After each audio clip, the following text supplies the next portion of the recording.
អូនឈឺចាប់ទើបប្រាប់បងថាប្រពន្ធណាមិនស្រឡាញ់ប្តីទោះបងមិនល្អក៏អូនស្មងភើក្តីមនុស្សស្រីតែងគិតគ្រួសារភាពខំក្តៅបងឈប់មកអើយអូនៅក្បែរស្ងួនក៏អូនអើយកាបងប្រែផ្លែកហើយក្រោយពេលបងមានក្លិនស្របងដើរលេងហឺហាភ្លេងកូនប្រពន្ធបងមានអាណិតដល់ចិនប្រពន្ធខ្លាំងទៅអូនដែលយកក្បែរចិត្តបងចិនអូនឈឺធ្ងន់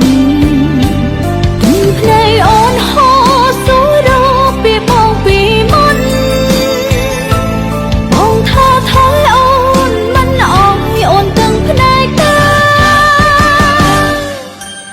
មានទ្រព្យធនតែគ្មានក្តីសុខទោះតែស្រីស្រនងតែចិនតុងធ្វើបងមានស្រីបងក៏មិនខឹងដែរតែសូមបងនឹកអាណិតចិត្តអូនខ្លាំងហោ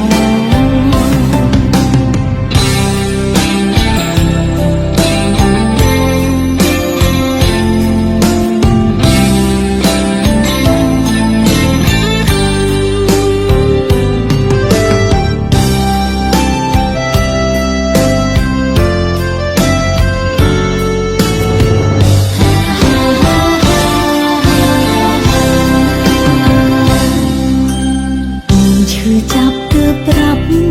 បងថា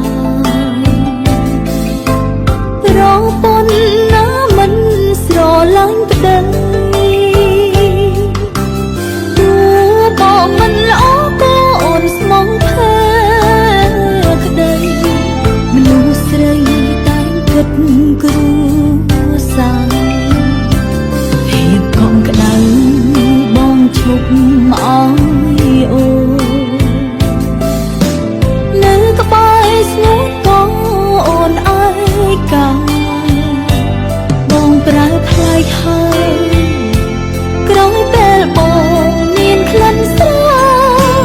បងដើរលេងហឺហាភ្លេងកូនប្រពន្ធបងមានអាណិតដល់ចិនប្រពន្ធខ្លាំងទៅអូនដែលយកក្បែរចិត្តបងចិនអូនឈឺធ្ងន់ទឹកភ្នែកអូនហូរសួររកពីបងពីមុនបងថាថយអូនមិនអោយអូនទាំងភ្នែកតាមានទ្រព្យធនតែគ្មានក្តីសុខទោះតែស្រីស្រនងតែចិនតុងធ្វើបងមានស្រីអូនក៏មិនខឹងដែរតែសូមបងនឹកអាណិតដល់ចិត្តអូនខ្លាំងហោបងមានអាណិតដល់ចិនប្រពន្ធខ្លាំងទៅអូនដែលយកក្បែរចិត្តបងចិនអូនឈឺធ្ងន់ទឹកភ្នែកអូនហូរសួររកពីបងពីមុនបងថាថយអូនមិនអោយអូនទាំងភ្នែកតាមានទ្រព្យធនតែគ្មានក្តីសុខទោះតែស្រីស្រនងតែចិនតុង